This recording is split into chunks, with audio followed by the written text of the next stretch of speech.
He thought the desert had already taken everything from him: his home, his peace, and even the sound of his own laughter. But when Ethan Cole, a former Navy SEAL, struck his shovel into the dry Arizona soil, it didn't hit rock. It hit metal. What lay beneath wasn't treasure. It was a sealed military hatch stamped with words the government swore never existed. Project Ironfall, classified 1969. That night, black SUVs with no plates appeared at his ranch. His loyal shepherd, Ranger, growled before the first window shattered. And just like that, Ethan realized he wasn't fighting nature anymore. He was fighting the past. Now, hunted by men in suits and haunted by his father's voice from a decades-old tape, Ethan must decide: bury the secret again, or expose the truth that could shake the earth itself. What would you do if your family's name was tied to something the world was never meant to know? Tell me where you're listening from, or simply comment Amen for everyone still brave enough to seek the truth. The desert had a way of swallowing sound. Even the wind, when it moved across the hardpan, seemed to whisper instead of howl. Beneath a sky so wide it looked endless, Ethan Cole stood at the edge of his property, a stretch of cracked, sun-bleached earth that had once been a working ranch. He was 38, tall and broad-shouldered, the kind of man who carried his past in the way he moved. His sun-browned skin bore the faint scars of both battle and weather. A short beard, a few days past neat, shadowed his angular jawline. His dark blonde hair was trimmed close, military style, though he'd been out of the service for nearly 2 years. The lines around his eyes spoke of fatigue rather than age. Eyes the color of desert steel, blue-gray and wary, like a man who'd seen too much and trusted too little. He gripped a rusted shovel, the handle worn smooth by his hands. Behind him, the house, a single-story structure of peeling white paint and stubborn endurance, stood silent against the horizon. A low bark broke the stillness. Ranger, his German shepherd, padded out from under the porch, paws silent on the packed earth. The dog was massive, 7 years old, with a thick sable and black coat that shimmered under the harsh Arizona sun. His eyes, amber and intelligent, flicked up at Ethan as if asking, "Are we really doing this again?" "Yeah, buddy," Ethan said, his voice rough from the heat and a lifetime of sand. "Last shot. Either we find water or the bank takes it all." He turned toward the center of the property, where a mound rose from the dead soil. It was an ugly, unnatural thing, 6 feet high, fused with clay and stone, like the desert itself had clenched its fist and refused to open. The locals called it the fossil mound. Ethan called it bad luck. The wind stirred, bringing with it the dry, metallic taste of dust and distant heat. He wiped the sweat from his forehead, eyes drifting to the mailbox nailed to a crooked post near the dirt road. Inside, he knew, were 2 unopened envelopes stamped in red. Final notice. He didn't have to read them to know what they said. He'd been here before, not on this land, but on the edge of loss.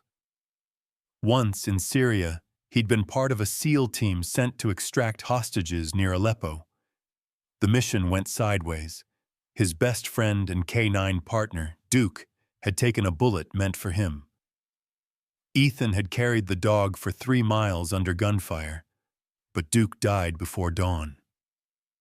That day left a mark deeper than any wound. That was why he'd taken Ranger home. The dog had been assigned to him during therapy at Walter Reed, trained to sense panic attacks, flashbacks, the tremor in his breath before a memory struck. To Ethan, Ranger wasn't just a companion. He was the reason Ethan could still sleep through the night. Now, as Ethan approached the mound, Ranger followed close, tail low, nose twitching. The morning heat shimmered like liquid glass. Ethan thrust the shovel into the earth. The impact echoed like a gunshot. "Let's see what's under you," he muttered. Chunks of hardened clay broke away in stubborn pieces. The work was slow, each strike sending up clouds of dust that stung his throat. Ranger paced in widening circles, uneasy. Every few minutes, he'd stop and dig at a spot with his paws, then look back at Ethan, whining low. "Not now, pal," Ethan said, forcing a grin. "You'll get your turn." But Ranger wasn't playing. The hair along his spine stood up, his body rigid. He began barking, not the excited bark of a working dog, but a deep, warning growl that reverberated in Ethan's chest. Ethan froze mid-swing. "Ranger!" The shepherd lunged forward, planting himself between Ethan and the mound. He barked again, claws tearing at the hard ground. His teeth bared, eyes fixed on a single point. "What the hell's wrong with you?" Ethan whispered. He dropped the shovel, crouched, and put a hand on Ranger's neck.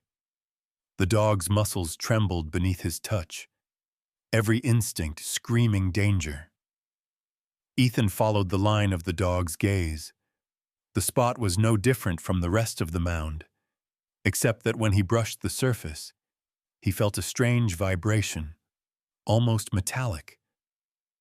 He reached for the shovel again and dug. Once. Twice. The third strike made a sound that didn't belong to the desert, a clang, hollow and sharp. Metal. Ethan's breath hitched. He scraped away the dirt with his hands until the outline appeared. A flat steel plate buried beneath the mound, rusted but solid. Faded paint clung to its surface, pale blue, almost white. He leaned closer. A symbol emerged under the dust, the winged star of the U.S. Air Force. And beneath it, barely legible through the corrosion, words stamped into the steel. Project Ironfall, classified, 1969. For a long moment, Ethan didn't move. The desert seemed to hold its breath. Ranger's growl deepened, a low thunder rolling in his chest. Ethan whispered, "What did we just find, boy?" A hot gust of wind swept across the plain, stirring the sand like ash. The air felt heavier, charged. He looked around.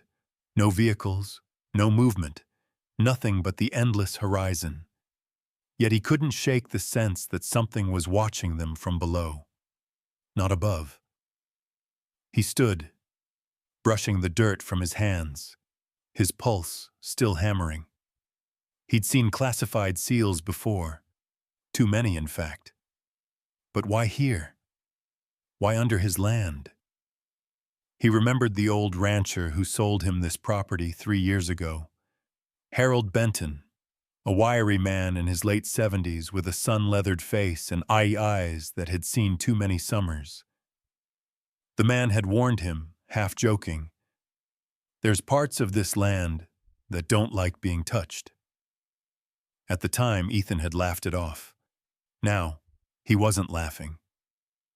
Ranger whimpered once and sat beside the steel plate, head low, staring at it as if expecting it to move. Ethan crouched next to, saw him resting a hand on the dog's back. "It's okay," he said softly, though he didn't believe it. "It's just old junk, probably some Cold War crap." But the plate wasn't junk. The metal was too thick, the bolts too deliberate. It wasn't buried by accident. It was sealed. He traced a finger along the letters. Ironfall.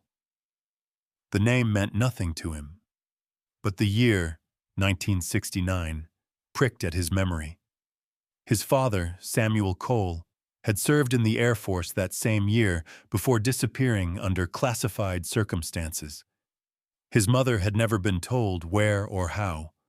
Ethan felt a chill crawl up his neck, despite the 100-degree heat. He looked at Ranger. The dog's eyes reflected the sky, twin mirrors of amber and worry. "Let's call it a day," Ethan said finally. He covered the exposed plate with dirt, as if closing a wound, then gathered his tools. But as he turned to leave, Ranger wouldn't budge. The dog stayed by the mound, ears pricked, tail stiff. "Ranger!" Ethan's voice cracked the silence. The shepherd didn't move. Instead, he let out one last growl, deep, primal, the kind that came from something older than training, and backed away slowly, never taking his eyes off the mound. Ethan watched him, unease settling deep in his chest. For the first time since leaving the Navy, he felt the same cold instinct he used to feel before an ambush, that invisible tightening of the air that said, "Something's wrong." He slung the shovel over his shoulder, gave the mound one last look, and started toward the house. The sun hung low, red and unforgiving. Behind him, the desert was silent again. Too silent. Even the wind had stopped moving. Ranger padded beside him, head low, tail motionless. When Ethan glanced back once more, the mound was just a dark shape against the dying light. Still, patient, as if waiting. The wind had died with the sun. The desert lay in a suffocating stillness, and the only sound came from the faint, nervous panting of Ranger, whose golden eyes followed every move his owner made. Ethan Cole stood before the half-buried steel plate he had uncovered that morning. The letters Project Ironfall, classified, 1969, still gleamed faintly beneath his flashlight's beam. His hands, calloused, steady, the hands of a man used to breaking things to survive, now trembled. He didn't know why, but something inside him needed to see what lay beneath. The plate wasn't just part of the land anymore. It was part of him, or rather, of the man he had once called Dad. He knelt beside the mound, brushing away the last of the packed clay. The metal handle was sealed by 6 decades of rust. "Stay close, boy," Ethan murmured. Ranger whined, his body tense. The big shepherd was dusted in sand, his fur turned copper under the lantern light. Ethan wedged a crowbar into the rim of the plate. Muscles in his forearms bulged, sweat glistened along his neck. He pressed his shoulder into the bar. It groaned. Metal protested. Then, thunk! The plate shifted an inch, releasing a sudden hiss of air, stale, chemical, almost oily. Ethan gagged and stepped back. The scent was sharp and wrong, like burned plastic and decay. Ranger barked once, deep and furious, as if the earth itself had exhaled something it shouldn't. "Easy," Ethan coughed, waving away the vapor. "It's just trapped air, right?" He didn't believe it, not really. The soldier in him was already alert, scanning shadows, listening for things that weren't there. He adjusted his gloves and pushed the plate aside. Beneath it, a square of blackness opened in the ground. A rusted steel ladder led downward into a tunnel that swallowed the light. For a long moment, Ethan just stared. He'd been in tunnels before, caves under Mosul, escape shafts in Kandahar. He remembered the smell of sand mixed with cordite, the weight of darkness pressing against his skull. Those tunnels had left scars in his mind, scars that whispered even now, "Don't go down there." But another voice answered, quieter, older, the one that had whispered bedtime stories and fixed broken radios. Dr. Samuel Cole, Air Force engineer, missing since 1982. His father. Ethan tightened the strap of his flashlight around his wrist. "All right, old man," he said softly. "Let's see what the hell you were hiding." He started down. The first 10 feet were easy, rungs cold and solid under his boots. The air below was thick, heavy, damp. At 20 feet, the smell of mold and chemicals burned his throat. At 30 feet, his boots touched ground. He swung the light in a slow arc. The chamber was small, maybe 10 feet across, built from riveted steel panels, paint long peeled and flaking. Old wires dangled from the ceiling like dead vines. A thin layer of dust coated everything, disturbed only by his footprints. In the far corner stood a metal shelf half collapsed, and on it, 3 objects: a leather-bound notebook, a sealed metal box, and a reel-to-reel recorder coated in grime. Ethan's heart pounded. He brushed the dust off the notebook first. The leather cracked under his touch. On the inside cover, written in faded blue ink, were 3 words that froze him where he stood: "Property of Dr. Samuel Cole." He ran a thumb over the name, as if feeling it would make it real. His father's handwriting. Neat, precise, unmistakable. The man had disappeared when Ethan was 7, leaving nothing but rumors of a car accident near Holloman Air Force Base. His mother had never remarried, never explained, only said, "He worked for the government, Ethan. Some things are bigger than us." Now, standing in that buried chamber, Ethan realized how right she'd been. He flipped through the pages. Schematics, formulas, field diagrams marked sub-level containment unit. His father's meticulous notes described seismic testing, nuclear isotopes, and pressure variances. Then, halfway through the book, the writing changed. Jagged, hurried. Words like anomaly, breach, containment, unstable appeared over and over. His breath caught on one final line scrawled in red ink. "They're sealing it. God help us." A chill crept through his spine. He turned to the small steel box beside the notebook.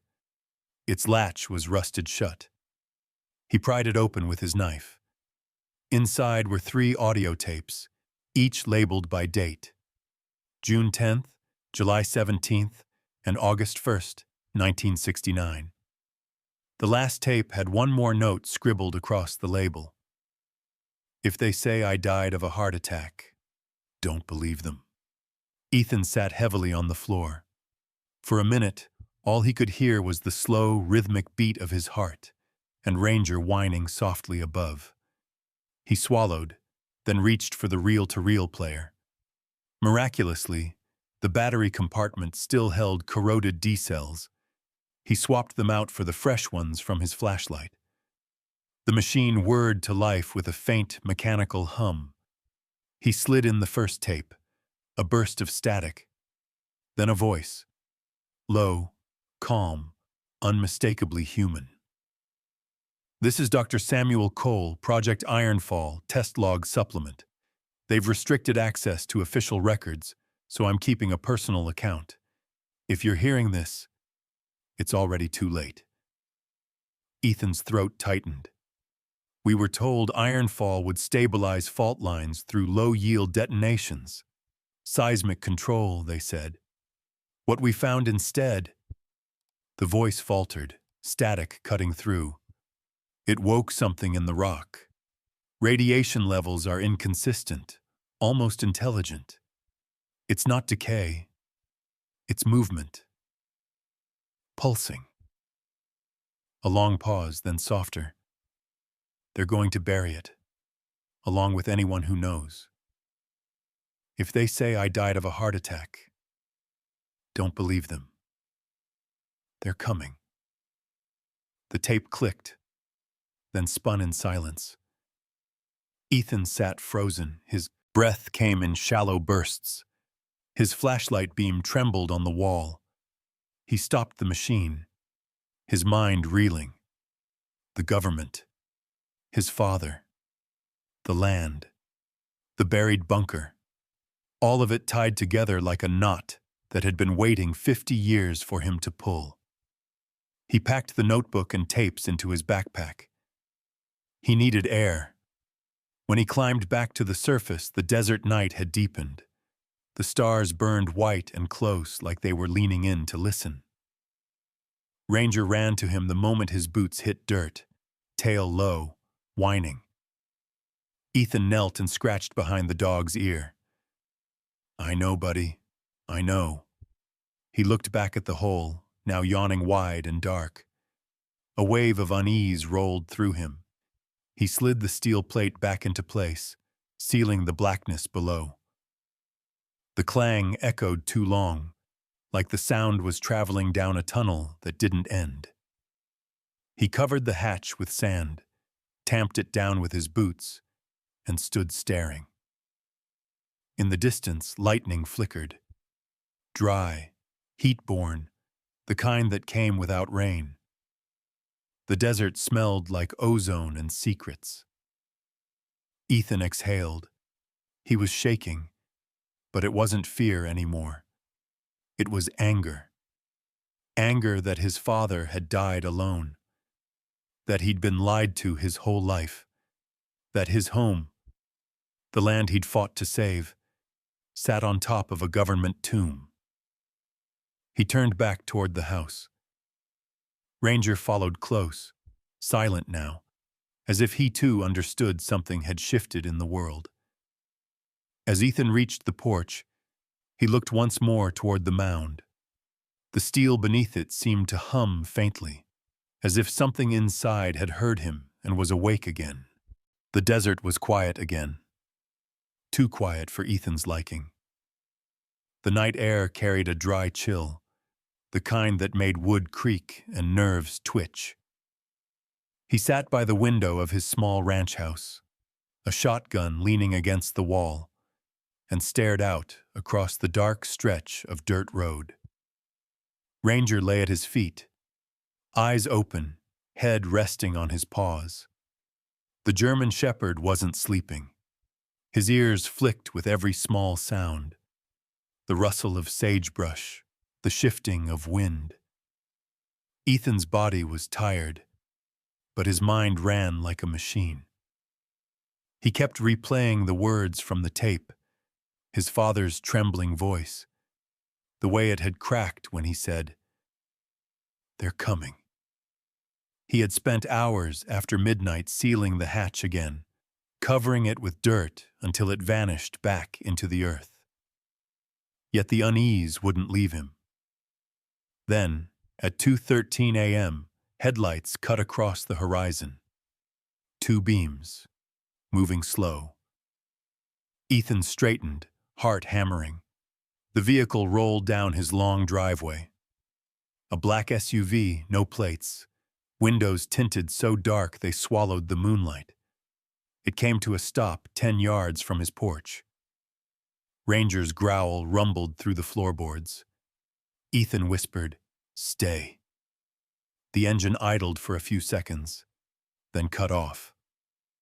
Silence. 2 doors opened in unison. The men who stepped out didn't look like anyone from around Tularosa. The first, tall, maybe mid-50s, wore a pressed charcoal suit that didn't belong in the desert. His hair was silver, cut close, his posture straight as a flagpole. His skin was pale, untouched by sun, and his face was calm, too calm, like someone who practiced control for a living. When he spoke, his voice was smooth and measured, the tone of a man used to being obeyed. The second man was younger, early 30s, with cropped black hair, a strong jaw, and the restless movements of someone who'd rather be fighting than talking. He kept glancing around, scanning the property with the sharpness of a trained eye. They stopped at the foot of the porch. The older one spoke first. Mr. Cole? Ethan Cole? Ethan stayed inside, shotgun still by his knee. Who's asking? The man smiled faintly. My name is Tucker. This is my associate, Reese. We're with the Environmental Protection Agency. There have been reports of possible chemical seepage from this area. Something about old military materials. EPA? Ethan said, his voice low. You usually show up before midnight. Or is this a new policy? Tucker's smile didn't fade. We had a satellite alert earlier this evening. Better safe than sorry. Right, Ethan said, stepping closer to the door but not opening it. So, where's your paperwork? Reese shifted. Sir, this is an urgent matter. We're just here to check the soil. You can stay right there while we do it. Ranger barked, sharp and deep, a single sound that echoed across the empty yard. Control your animal, Reese snapped. Ethan's hand gripped the doorknob, knuckles white. You two need to leave. Tucker raised both palms in mock surrender. No need for hostility, Mr. Cole. We're here to keep you safe. Safe from what? Ethan shot back. The pause that followed was too long. Then Tucker said, still smiling, from whatever's buried under your land. Ranger erupted, barking violently, teeth bared, body pressed to the door. Ethan didn't think. He racked the shotgun once, loud enough to echo through the porch. You've got 10 seconds to get back in that car. Reese's hand twitched toward his jacket, the unmistakable movement of a man trained to draw. Tucker caught his arm. Easy, he said softly. We're done here. They turned. Gravel crunched under their shoes as they walked back to the SUV. When the engine roared to life, the headlights swept across Ethan's porch before vanishing into the night. Only when the sound faded completely did Ethan exhale. Ranger stayed tense, eyes fixed on the road. I know, boy, Ethan whispered. I don't like it either. He didn't sleep. He sat in his chair until dawn, watching the horizon bleed from black to orange. The unease didn't pass. It thickened. At sunrise, Ranger's barking jolted him upright. Smoke. It drifted from the east side of the property, thick, black, fast-moving. The barn, Ethan muttered, running outside. Flames had already engulfed the wooden structure. The smell of burning hay and diesel filled the air. He grabbed the hose, turned the valve. Nothing. The drought had dried the well days ago. Damn it! Ranger barked at the fire, circling, desperate. Then headlights appeared on the dirt road again. This time an old blue pickup truck, engine whining. The driver slammed the door open and ran toward him. She was in her late 40s, maybe early 50s, short dark hair streaked with gray, a red bandana around her neck. Her jeans were dust-stained, her boots cracked from years of hard use. Her skin was tan, eyes sharp and brown like desert stone. She carried herself with quiet confidence, the kind of presence that said she'd seen worse than this. Grab the sandbags, she shouted over the crackle of fire. Together, they tore open bags from the truck bed, flinging sand across the spreading flames. Heat blistered the air. Sweat poured down Ethan's back. Ranger lunged at falling embers, barking at the sparks as if to bite them out of existence. After 10 grueling minutes, the worst of it was over. The barn smoldered, half collapsed. Ethan bent over, hands on his knees, lungs burning. Appreciate the help, he said between breaths. No problem, the woman replied, wiping soot from her forehead. Would have been gone too if the wind shifted. Ethan studied her. You're from the North Lot, right? Maggie Torres? She nodded. That's right. Haven't seen you in town lately. Maggie Torres. He remembered now. Used to be a journalist, a war correspondent, before she retired to the desert. Rumor was she'd been embedded with Marines in Afghanistan and left after an explosion killed half her team. Her voice was calm but carried weight. "That wasn't an accident," she said, glancing at the wreckage. Ethan frowned. "You saying someone said it?" "I'm saying you don't get a clean cut like that without accelerant." She nudged a melted cable with her boot. "And you don't get a fire this fast without help." He looked back at the blackened ruin, the twisted remnants of what had been his only source of income. "I had visitors last night," he said finally. "Two guys in suits. Claimed they were EPA. Maggie raised an eyebrow. "Let me guess. Black SUV?" Ethan nodded. "Yeah," she said, almost to herself. "They're not EPA." He hesitated. "You've seen them before?" Her eyes darkened, a flicker of something old crossing her face. "Not them, but their kind. I used to cover classified operations for the Tribune. 2002, New Mexico. I came across a name, Project Ironfall. Same vintage, same cover-up language. Before I could publish, I got a court order and a visit from men who looked a lot like your friends." She looked up at him, her expression steady but grave. "Whatever you found out there, they don't want you to keep it." Ethan was silent for a long moment. The fire crackled behind them, sending thin smoke toward the mountains. Finally, he said, "Then maybe it's time someone did." Maggie studied him, then smiled. Not a soft smile, but one edged with purpose. "If you're serious, you'll need help. I've still got contacts. People who don't scare easy." Ranger barked once as if agreeing. Ethan looked toward the horizon, where the black SUV had disappeared hours ago. "All right," he said. "Let's start with what's left of my father's work." The desert never truly slept.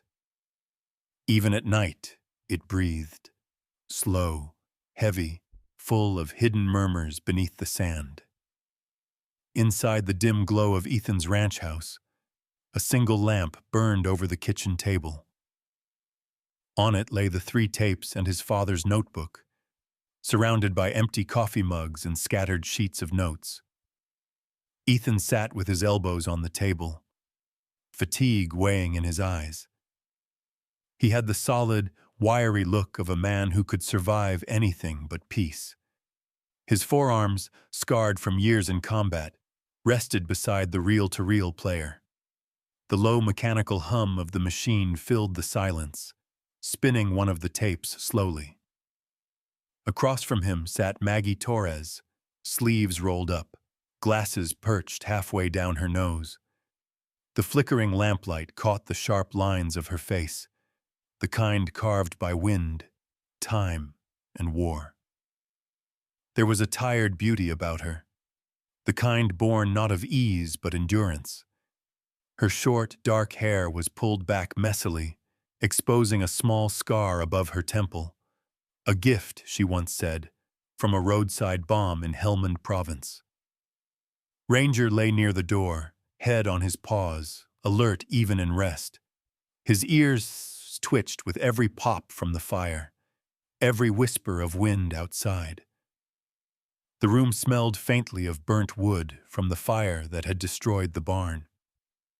Maggie pressed play. The tape whined, crackled, then a voice, the one both of them now knew too well, filled the air. "They built it to shake the earth," said Dr. Samuel Cole, voice trembling yet resolute. "But it's the earth that will shake them back." Maggie looked up, brow furrowing. "He's talking about seismic weaponization," she murmured. "But that phrase, shake them back, it sounds like he meant more than physics." Ethan stared at the spinning reel, jaw clenched. "My father wasn't a poet. He meant something literal. He leaned back, rubbing the bridge of his nose. The tests he mentioned, containment breach, sensor variance, those weren't just mechanical errors. He was describing reaction. Maggie tapped her pen against the table. Reaction to what? Ethan exhaled slowly. Something alive. For a long moment, only the crackle of static answered. Then, a soft thud. Ranger's head shot up, ears perked. The dog growled low, gaze fixed toward the back door. Ethan froze. You hear that? Yeah, Maggie said, standing. Another thud, this one closer, not outside but under the floor. Ranger moved first, padding to the corner where the floorboards met the foundation. He sniffed, pawed, then began digging frantically. Easy, boy, Ethan said, crouching beside him. Beneath the old boards, something metallic glinted faintly in the flashlight beam. Ethan pried up the wood with a crowbar. Dust billowed. What lay underneath wasn't a pipe or old wire. It was a small, circular device, embedded deep in the concrete, covered in grime. A sensor, a military-grade one, from the 1960s, perfectly preserved. Maggie whistled. Well, that's not something you find at Home Depot. Ethan brushed off the dirt, revealing a faint symbol, the same Air Force insignia as the hatch outside. A small red diode sat dark at its center. Must have been part of the containment system, he murmured. Motion sensor, seismic detector, something. He reached for his multi-tool. Wait, Maggie began. Too late. Ethan flicked the casing open. For a second, nothing happened. Then, click. A small light blinked once, then began to pulse a steady red. A faint hum filled the room, so low it was almost inaudible, felt rather than heard. Ethan? Maggie whispered. Yeah, he said, backing away. I think we just woke something up. 50 miles north, deep in a restricted section of Holloman Air Force Base, an old radio receiver that hadn't lit up in decades suddenly flickered to life. Its analog dial spun, aligning itself to a dormant frequency. A technician, young, red-haired, half asleep, looked up from his desk. What the? On the monitor, words appeared in pale green text. Containment breach detected. Site 12, Ironfall. Back at the ranch, the humming stopped as suddenly as it had begun. Ranger whimpered, then barked once, sharp and uneasy. Ethan stood slowly, heart pounding. We triggered a signal, he said. Something's listening. Outside, the wind began to howl, hard, unnatural gusts sweeping through the open plains. The sand rose in a hazy spiral. Maggie moved to the window. Ethan, she said quietly, you might want to see this. He joined her. Far in the distance, 3 black dots against the horizon, growing larger.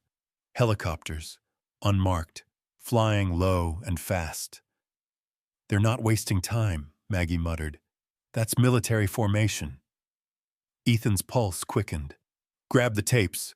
We're moving now. They packed fast. The notebook, the reels, the sensor, all shoved into a duffel. Ranger stayed glued to Ethan's leg, tail stiff, ears twitching. The helicopters thundered closer, sweeping over the desert like shadows. One banked hard, spotlight grazing the ground. They're scanning, Maggie said. They know it's here. The sound was deafening now, blades beating the air into a roar. Then, as suddenly as they'd come, the lights turned and headed east, vanishing beyond the ridges. Silence returned. Fragile. Unnatural. Ethan's chest heaved. They're confirming location. They'll send ground teams next. Maggie nodded grimly. We've got hours, maybe less. The sun was gone when the next attack came. A soft metallic click echoed outside. The sound of a latch, not an animal. Ranger's head snapped up. He barked once, low and urgent. Ethan reached for his rifle, motioned Maggie to kill the lights. Darkness swallowed the room. The first explosion came from the side window. A flash grenade, white hot. The second hit the porch, blowing the door inward. Ethan dove behind the table, pulling Maggie down with him. Glass rained across the floor. Ranger lunged toward the noise, teeth bared. Figures in black flooded through the smoke, fast, disciplined, wearing night vision visors and full tactical gear. Ranger hit the first man mid-chest, knocking him down with a snarl. Ethan fired once, then twice. The flash lit up the room. The smell of gunpowder burned his lungs. Maggie crawled toward the duffel, dragging it toward the back door. "We've got to move," she shouted. Ethan covered her, firing at the shadowed figures. One bullet hit the doorframe inches from his ear. Then, an explosion. The kitchen erupted in a wall of fire. Ethan was thrown backward, ears ringing. Through the chaos, he heard Ranger barking, then yelping in pain. "Ranger!" He crawled through smoke, eyes stinging, and saw the dog limp but alive, dragging himself toward him. Ethan grabbed the shepherd, pulling him behind the overturned table. Maggie was already at the back exit, shouting, "Ethan, go!" But the attackers were retreating. Just as fast as they'd come, they were gone, leaving only silence and the acrid sting of smoke. Ethan stumbled outside into the cool desert air, coughing. The night sky was a vast, indifferent black. In the wreckage near the porch, a body lay sprawled, one of the attackers. The man's visor was cracked, his face young and pale, a soldier barely 30. Ethan knelt beside him, checking for a pulse. Nothing. From the man's vest pocket, something glinted. A laminated ID card, half melted by the fire.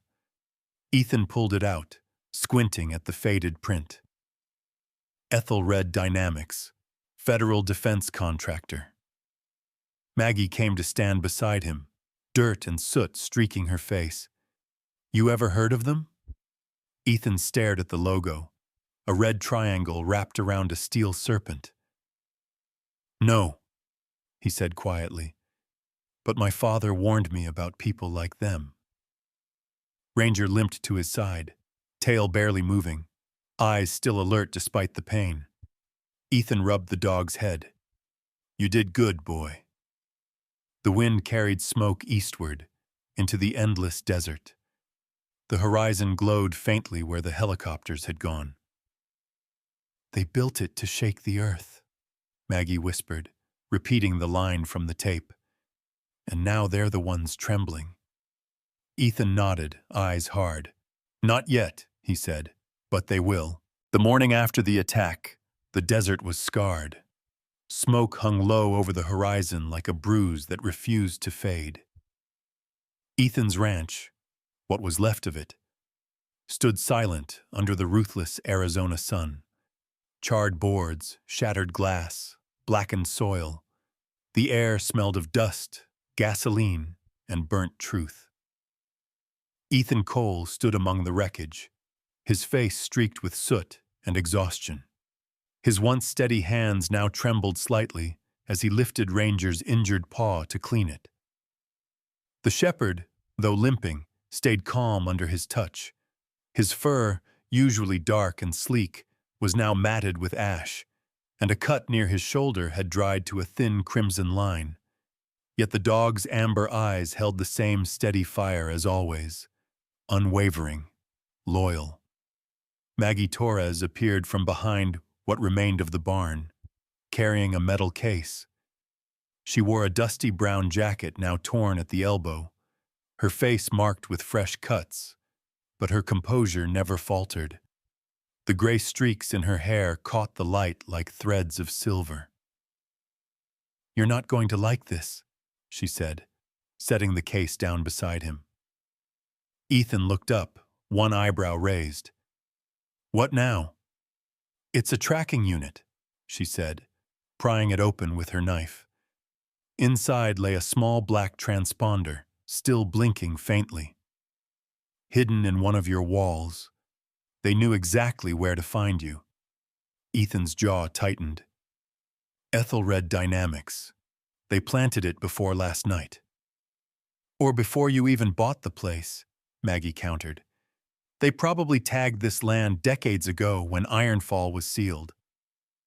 Ethan stared toward the distant hills, the same hills where the steel hatch slept beneath layers of dust. "Then they knew I'd find it." Maggie looked at him sharply. "You think this was planned?" He didn't answer. The desert wind was his only reply, carrying the smell of old secrets. By noon, they were on the move. Ethan, Maggie, and Ranger in Maggie's battered Ford pickup. The windshield was cracked, the engine old but stubborn. Inside, the heat was suffocating, but they didn't stop. The duffel bag sat between them, containing the last reel, the notebook, and fragments of the sensor Ethan had dug up. Maggie drove, eyes hidden behind aviator sunglasses, fingers gripping the wheel. She had the composure of someone who had outlived too many deadlines and too many wars. Beside her, Ethan loaded the final tape into a small portable player. The tape hissed. Then his father's voice returned, softer now, slower, as if he'd known it would be his last message. "If you've found this, you've outlived my choices. They'll tell you Ironfall was about power, about science. It wasn't. It was fear. Fear of what we couldn't control. They built a weapon, but they also built a cage. If you open it, you'll set both free." Silence followed. Maggie's grip on the steering wheel tightened. "He's not talking about radiation, is he?" Ethan shook his head. "No. He's talking about something deeper, something they woke up and buried alive." They drove through the endless plains until the road turned to gravel and the horizon shimmered in waves of heat. Eventually, Maggie pulled over near a dry ridge overlooking the valley, a lonely spot of rock and thorn. "This is far enough," Ethan said. He stepped out, feeling the hot sand crunch beneath his boots. Ranger followed, limping but steady. Together they climbed the ridge until they reached a formation of sandstone boulders shaped by years of wind and erosion. Ethan knelt, setting down the duffel. "This is where it stays." Maggie watched him dig, slow, methodical, each shovelful of earth landing with a dull thud. When the hole was deep enough, he placed the notebook and tapes inside a waterproof box and sealed it shut. "You think anyone will ever find it?" Maggie asked quietly. Ethan smiled faintly, wiping the sweat from his brow. "Maybe someone who deserves to." He covered the box with sand and stone, tamped it firm with his boots, and looked out at the desert stretching endlessly before them. Ranger lay beside him, head resting on his paws, watching in silence. The shepherd's fur rippled in the breeze, and for a fleeting moment, Ethan thought of his father's words, the earth shaking back. They reached the edge of town by sunset. A small roadside diner sat lonely under a flickering neon sign. Parked nearby was an old beige sedan with Colorado plates. Inside sat Laura Benton, a woman in her late 30s with a crisp blazer, her hair tied in a neat bun. Her skin was pale from too many hours under fluorescent lights, her eyes sharp and tired. She was an investigative journalist, one of Maggie's old contacts from her reporting days. When they entered, Laura stood extending a hand. "You must be Ethan," Maggie told me enough to get me fired twice. Her tone was dry, but the look in her eyes was respect, and maybe a hint of fear. Ethan shook her hand. "You're the one getting the last tape." Laura nodded. "If what you say is true, this will make Watergate look like a tax audit." "Just make sure it doesn't disappear," Maggie said. Laura gave a thin smile. "I'll keep multiple copies, encrypted, distributed. If anything happens to me, it goes public." She slipped the tape into her bag, zipped it, and looked between them. "You two should leave town before nightfall. You're not ghosts yet." Ethan managed a small grin. "We're working on it." They watched her car disappear down the highway, taillights shrinking until they vanished into the dusk. Hours later, from the top of the ridge, Ethan and Maggie saw the first convoy of military trucks rolling across the desert toward the ranch. Headlights stretched in a long, white line. Helicopters returned, sweeping over the land with floodlights. "They're sealing it again," Maggie whispered. Ethan said nothing. He could already see the white cement trucks, the soldiers in protective suits. Within minutes, the area was swallowed in floodlights and dust. The old steel hatch, the one Ranger had found, was being buried under tons of concrete. A massive sign went up, glinting beneath the moonlight. U.S. government property. Do not disturb. Maggie's face hardened. They buried it again. Ethan exhaled slowly, eyes fixed on the trucks below. "Not all of it." Ranger whined softly beside him. Ethan knelt, running a hand through the dog's fur. "You and me, pal," he murmured. "We keep the rest." As dawn approached, they loaded what little they had left into the truck, water, ammo, a few photos, and turned toward the long road north. The sky was bleeding red and gold, the light cutting across the sand like fire through glass. "They'll call us crazy," Maggie said. "They always do," Ethan replied. She glanced at him. "So where do we go?" Ethan smiled, eyes on the horizon. "Somewhere quiet, for now." The truck rumbled forward. The desert wind picked up, whispering through the dunes, covering their tracks as if erasing the story before it could begin. In the distance behind them, a faint vibration rolled through the ground, deep, subtle, almost like a heartbeat beneath the earth.